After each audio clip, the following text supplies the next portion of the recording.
ஹிந்தியில் வாக்கியத்தின் விரிவாக்கம் அதாவது சென்டென்ஸ் எக்ஸ்பேன்ஷனை பற்றி தான் இந்த வீடியோவில் நம்ம பார்க்க போகிறோம். ஒரு வினைச்சொல் எடுத்துக்கிறோம். அந்த வினைச்சொல் எடுத்துட்டு அது கூட நம்ம சில வேர்ட்ஸ் எல்லாம் ஆட் பண்ணிகிட்டே போகலாம். ஒன்றா ஆட் பண்ணோம்னா நம்மளுக்கு ஒரு சென்டென்ஸ் கிடைக்கும். பட் அந்த வேர்ட்ஸ் எல்லாம் என்ன மாதிரியான வேர்ட்ஸு, அந்த வேர்ட்ஸ் என்ன ஆர்டரில் இருந்தால் கம்ப்ளீட் சென்டென்ஸ் நம்மளால் ஃப்ரேம் பண்ண முடியும் அப்படிங்கிறத பற்றி இந்த வீடியோவில் நம்ம பார்க்க போகிறோம். வீடியோவை ஸ்கிப் பண்ணாமல் கடைசி வரைக்கும் பாருங்கள். ஏன்னா இதில் நான் 2 எக்ஸாம்பிள்ஸ் கொடுத்துருக்கேன். உங்களுக்கு புரிஞ்சுக்கிறதுக்கு ஈஸியாக இருக்கும். ஸ்போக்கன் ஹிந்தி பேசுகிறதுக்கும் இது ரொம்ப ஈஸியான மெத்தட். வணக்கம், நமஸ்கார், welcome back to my channel. என் பேர் உமா. இப்போ நம்ம ஃபர்ஸ்ட் பார்க்க போகிறது படிப்பது அப்படிங்கிற வினைச்சொல்.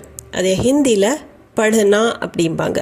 பட் இது நவுன் ஃபார்மில் இருக்குது. படிப்பது, பட்னா அப்படிங்கிறது. இதை நம்ம வேர்ப் ஃபார்மில் யூஸ் பண்ணால் இதுக்கு நிறைய கான்ஜுகேஷன்ஸ் வரும். இப்போ படுத்தா அப்படின்னு நம்ம எடுத்துக்கிறோம். இது படுத்தா ஹூம் அப்படின்னா நான் படிக்கிறேன் அப்படிங்கிற அர்த்தம். ஹே அப்படின்னு ஹூக்கு பதிலாக ஹே இருந்ததுன்னா அது நம்ம தேர்ட் பர்சனை பற்றி பேசுகிறோம். இப்போ படுத்தா ஹூம், பட்னாங்கிறத படுத்தா ஹூம், இந்த ஹெல்பிங் வேர்ப் ஹூங்கிறத நம்ம சேர்த்திக்கிறோம். படிக்கிறேன் அப்படிங்கிறதுக்கு படுத்தா ஹூம். இது கூட நான் யார் படிக்கிறா அப்படிங்கிறத சேர்த்துறேன். மே படுத்தா ஹூம், ஏன்னா ஹூவில் முடியறது மே கூட தான் ப்ரெசன்ட் டென்ஸில் வரும். நான் படிக்கிறேன், மே படுத்தா ஹூம். மேனா நான், படுத்தா ஹூம்னா படிக்கிறேன். மே படுத்தா ஹூம். அடுத்தது நான் என்ன படிக்கிறேன்? மே கிதாப் படுத்தா ஹூம், நான் புத்தகம் படிக்கிறேன். மேனா நான், கிதாப்னா புத்தகம், படுத்தா ஹூம் அப்படின்னா படிக்கிறேன். நான் புத்தகம் படிக்கிறேன் அப்படிங்கிறதுக்கு மே கிதாப் படுத்தா ஹூம். இந்த இடத்துல நான் கிதாப் ஆட் பண்ணியிருக்கிறேன். அடுத்தது நான் டைமை சொல்ல போகிறேன். நான் எப்போ படிக்கிறேன் அப்படின்னு. மே ரோஸ் கிதாப் படுத்தா ஹூம். மேனா நான், ரோஸ் அப்படின்னா தினமும், கிதாப் படுத்தா ஹூம் அப்படின்னா புத்தகம் படிக்கிறேன். நான் தினமும் புத்தகம் படிக்கிறேன் அப்படிங்கிறதுக்கு மே ரோஸ் கிதாப் படுத்தா ஹூம். அதாவது எப்போ படிக்கிறேன் அந்த டைமை சொல்கிறதுக்காக மே ரோஸ் கிதாப் படுத்தா ஹூம். இன்னுமே பர்டிகுலராக சொல்லணும் அப்படின்னா எந்த டைமுக்கு படிக்கிறேன் அப்படின்னு கூட நம்ம சேர்த்துக்கலாம். மே ரோஸ் ஷாம் கோ கிதாப் படுத்தா ஹூம், நான் தினமும் மாலையில் புத்தகம் படிக்கிறேன். மேனா நான், ரோஸ் தினமும், ஷாம் கோ அப்படின்னா மாலையில், கிதாப் புத்தகம், படுத்தா ஹூம் படிக்கிறேன். இந்த படுத்தா ஹூங்கிறது ஆணுக்கு சொல்கிறது, பெண்ணாக இருந்ததுன்னா படுத்தி ஹூன்னு வரும்.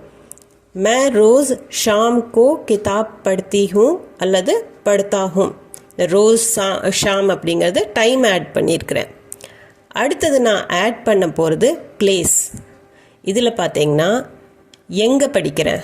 நான் தினமும் மாலையில் பள்ளியில் புத்தகம் படிக்கிறேன். மே ரோஸ் ஷாம் கோ ஸ்கூல் மே கிதாப் படுத்தா ஹூம். மே ரோஸ் ஷாம் கோ படுத்தா ஹூம் அப்படின்னு நம்ம பார்த்தோம் லாஸ்ட் சென்டென்ஸில். இப்போது எந்த இடத்துல? மே ரோஸ் ஷாம் கோ ஸ்கூல் மே கிதாப் படுத்தா ஹூம். ஸ்கூல் மே அப்படின்னா பள்ளியில். மே ரோஸ் ஷாம் கோனா நான் தினமும் மாலையில், ஸ்கூல் மே கிதாப் படுத்தா ஹூம் பள்ளியில் புத்தகம் படிக்கிறேன். மே ரோஸ் ஷாம் கோ ஸ்கூல் மே கிதாப் படுத்தா ஹூம். அடுத்தது நான் தினமும் மாலையில் பள்ளியில் குழந்தைகளுடன் புத்தகம் படிக்கிறேன். இப்போ நீங்கள் சேஞ்ச் பண்ண வேர்ட், இந்த சேஞ்ச் பார்த்தீங்கன்னா இதில் யாரோட படிக்கிறேன் அப்படிங்கிறது. ஸோ மே ரோஸ் ஷாம் கோ ஸ்கூல் மே பச்சோ கே சாத் கிதாப் படுத்தா ஹூம். ஸோ குழந்தைகளுடன் அப்படிங்கிறது பச்சோ கே சாத் அப்படின்னு நான் சேர்த்திருக்கிறேன். மே நான் ரோஸ் ஷாம் கோ தினமும் மாலையில், ஸ்கூல் மே இடத்தை சொல்லும்போது ஸ்கூல் மே பள்ளியில், பச்சோ கே சாத் கிதாப் படுத்தா ஹூம் குழந்தைகளுடன் புத்தகம் படிக்கிறேன். அடுத்தது பார்த்தீங்கன்னா நான் தினமும் மாலையில் பள்ளியில் குழந்தைகளுடன் ஹிந்தி புத்தகம் படிக்கிறேன் அப்படின்னு நான் சொல்கிறேன். மே ரோஸ் ஷாம் கோ ஸ்கூல் மே பச்சோ கே சாத் கிதாப் படுத்தா ஹூன்னு பார்த்தோம். அடுத்தது ஹிந்தி கி கிதாப் படுத்தா ஹூம். இப்போ நான் என்ன பண்ணியிருக்கிறேன் அப்படின்னா இந்த கிதாப்புங்கிற பொருள் ஆட் பண்ணும்போது அந்த கிதாப் கூட அதோட அட்ஜெக்டிவ், அதாவது பேரடையை நான் ஆட் பண்ணியிருக்கிறேன். ஹிந்திக்கு கிதாப் அப்படின்னா ஹிந்தி புத்தகம் அப்படிங்கிறது.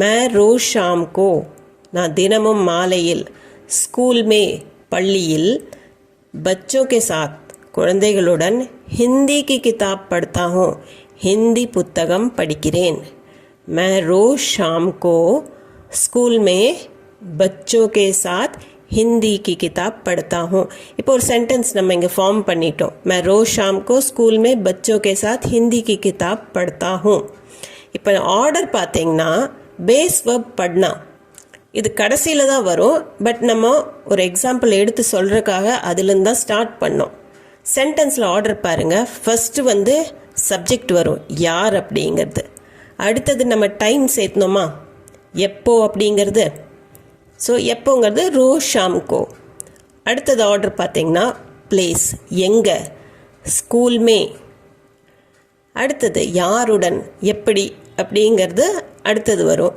இங்கே யாருடன் பச்சோं के साथ குழந்தைகளுடன் அடுத்தது பார்த்தீங்கன்னா அட்ஜெக்டிவ் ப்ளஸ் ஆப்ஜெக்ட் அந்த கிதாப் கூட அந்த அட்ஜெக்டிவ் சேர்த்துறோம் பெயரடை ப்ளஸ் பொருள் ஹிந்திக்கு கிதாப் அப்படின்னு நம்ம சொன்னோம் கடைசியாக வேர்ப் வரும் வினைச்சொல் பட் அந்த வேர்போட எடுத்துக்காட்டு காட்டுறதுக்காகத்தான் நம்ம முதல்ல எடுத்து அதுலேருந்து சென்டென்ஸ் ஃபார்ம் பண்ண ஆரம்பித்தோம் பட் சென்டென்ஸில் பார்த்திங்கன்னா இந்த ஆர்டர் தான் நம்ம பார்க்க போகிறோம் அடுத்தது செகண்ட் எக்ஸாம்பிளாக உண்பது பார்க்கலாம் அதாவது சாப்பிடுவதுன்னு சொல்லிக்கலாம் கானா அப்படிங்கிறது இந்த கானாங்கிறது சாப்பாடு இல்லை வினைச்சொல் உண்பது கானா அப்படின்னு நம்ம எடுத்துக்கிறோம் ஸோ இதுக்குமே அதே ஆர்டரில் நம்ம பார்க்க போகிறோம் கானா உண்பது அல்லது சாப்பிடுவது இதுக்கு சாப்பிடுகிறேன் அல்லது இருந்ததுன்னா காத்தாஹூன்னு வந்திருக்கோம் லாஸ்ட் டைம் நம்ம சொன்ன மாதிரி இப்போ நம்ம தேர்ட் பர்சனை பற்றி சொல்லும்போது காத்தா ஹே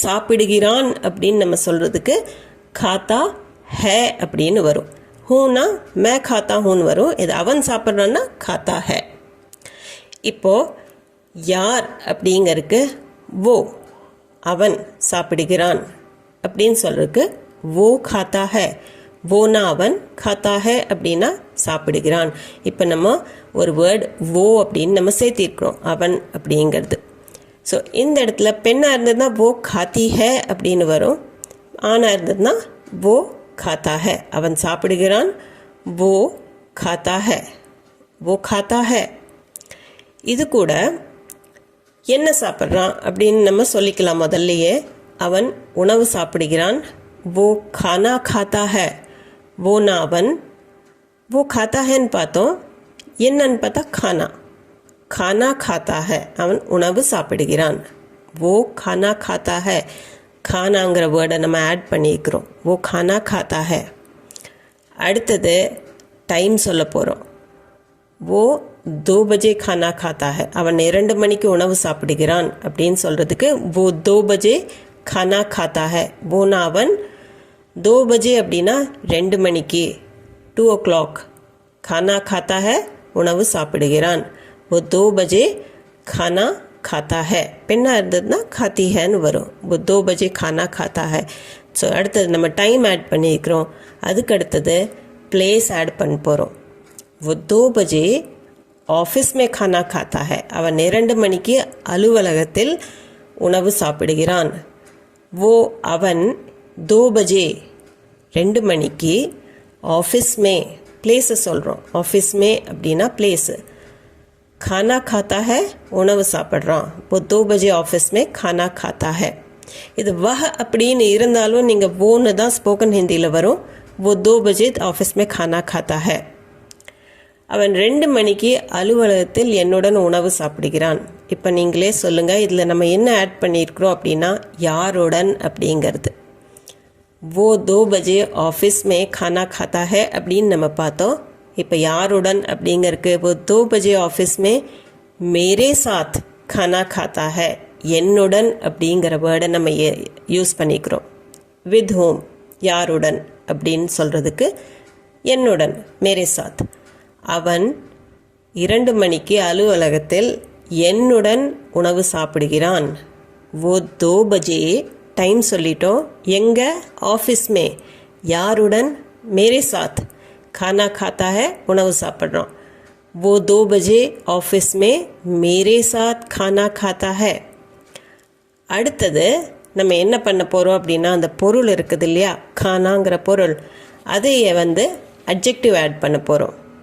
ஸோ என்ன adjectiveனா கரம் खाना खाता है. ஸோ ஆர்டர் பார்த்தீங்களா, யார், டைமு, பிளேஸ், யாருடன், adjective ப்ளஸ் ஆப்ஜெக்ட், அப்புறம் verb. वो யார், 2 बजेனா டைமு, ஆஃபீஸ் में அப்படின்னா ஆஃபீஸில் பிளேஸ் சொல்கிறோம். मेरे साथ என்னுடன், गरम खाना खाता है சூடான உணவு சாப்பிட்றான். वो 2 बजे ऑफिस में मेरे साथ गरम खाना खाता है. वो 2 बजे ऑफिस में मेरे साथ गरम खाना खाता है. இப்போ பார்த்தீங்கன்னா அதே சென்டென்ஸ் நான் கீழே எழுதியிருக்கேன். वो 2 बजे ऑफिस में मेरे साथ गरम खाना खाता है.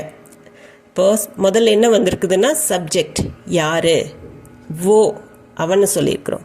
2 बजे டைமை சொல்லியிருக்கிறோம் எப்போது அப்படிங்கிறதுக்கு. மூணாவதாக பிளேஸ் எங்கே, ஆஃபீஸ்மே ஆஃபீஸில். வித் ஹூம் நாலாவது யாருடன். எப்படி கூட வரலாம் அப்படின்னு வரும்போது நம்ம அந்த வேர்டை யூஸ் பண்ணிக்கலாம். இப்போ இந்த இடத்துல யாருடனுக்கு மேரே சாத் என்னுடன். அட்ஜெக்டிவ் ப்ளஸ் ஆப்ஜெக்ட் நம்ம ஆட் பண்ணிக்கிறோம். ஆப்ஜெக்ட் முதல்ல ஆட் பண்ணியிருந்ததுனால நம்ம அட்ஜெக்டிவ் அது கூட சேர்த்திக்கிறோம். அது அட்ஜெக்டிவ் அதாவது பெயரடைங்கிறது கரம் खाना, அட்ஜெக்டிவ் ப்ளஸ் ஆப்ஜெக்ட். खाता है verb. இப்போ பார்த்தீங்கன்னா இந்த 6 ஆர்டருமே, இந்த ஆர்டர் இருக்கிறது பூரா 1 to 6 வந்து இது கரெக்டாக உட்காரும் இந்த சென்டென்ஸில். वो 2 बजे ऑफिस में मेरे साथ गरम खाना खाता है. இப்போ உங்களுக்கு உண்டான ஒரு சின்ன ப்ராக்டிஸ் செஷன். நான் பேஸ் வேர்ப் கொடுக்குறேன், தேக்னா அப்படிங்கிறது, அதுக்கு பார்ப்பது அப்படிங்கிறது. இது கூட நீங்கள் யார், எப்போது, எங்கே, யாருடன் அல்லது எப்படி எது வேணாலும் நீங்கள் யூஸ் பண்ணிக்கலாம். அப்புறம் அட்ஜெக்டிவ் ப்ளஸ் ஆப்ஜெக்ட், அந்த பொருள் நீங்கள் ஆட் பண்ணணும். அது கூட அந்த 5ஆவதாக வர்றது பெயரடை அட்ஜெக்டிவ். பொருள் நீங்கள் முதல்ல ஆட் பண்ணிக்கலாம், பட் பெயரடையை நீங்கள் 5ஆவது ஆட் பண்ணுங்கள். அதுக்கப்புறம் அந்த வினைச்சொல் நம்ம ஃபஸ்ட்டு எடுத்ததே தான், பட் அது கடைசியில் தான் வரும். நம்ம வர்ற சென்டென்ஸில் எல்லாம் பார்த்தோம், வேர்ப் வந்து கடைசியில் தான் வருது. ஸோ இந்த 6மே உங்களுக்கு கரெக்டாக சென்டென்ஸ் ஃபார்ம் பண்ணுறதுக்கு உதவுதா அப்படிங்கிறத பார்த்துட்டு கமெண்ட் செக்ஷனில் எனக்கு கமெண்ட் பண்ணி சொல்லுங்கள், எது கரெக்டாக இருக்குன்னு பார்க்கலாம். இந்த வீடியோ உங்களுக்கு யூஸ்ஃபுல்லாக இருந்திருக்குன்னு நம்புகிறேன். இது சம்மந்தமான டவுட்ஸ், கொஷன்ஸ், உங்கள் ஃபீட்பேக் எதுவாக இருந்தாலும் கமெண்ட் செக்ஷனில் கண்டிப்பாக கமெண்ட் பண்ணி சொல்லுங்கள். இதையெல்லாம் தீர்க்கறதுக்கு நான் முயற்சி பண்ணுறேன். அது போக நம்ம சேனலுக்கு நீங்கள் புதுசாக இருந்தீங்கன்னா மறக்காமல் சப்ஸ்கிரைப் பட்டன் அமுத்தி சேனலை சப்ஸ்கிரைப் பண்ணிக்கோங்க. வீடியோ பிடிச்சிருந்தால் லைக் கொடுத்துட்டு ஹைப் பாயிண்ட்ஸும் கொடுத்துட்டு கண்டிப்பாக உங்கள் ஃபேமிலி அண்ட் ஃப்ரெண்ட்ஸ் சர்க்கிளில் யாராச்சும் ஹிந்தி தெரிஞ்சுக்கணுன்னு இருந்தால், இல்லை யாராச்சும் நார்த் இந்தியாவில் இருந்தால் அவங்களோட ஷேர் பண்ணிக்கோங்க. நான் மீண்டும் ஒரு வீடியோவில் உங்களை சந்திக்கிறேன். தேங்க்யூ ஃபார் வாட்சிங்.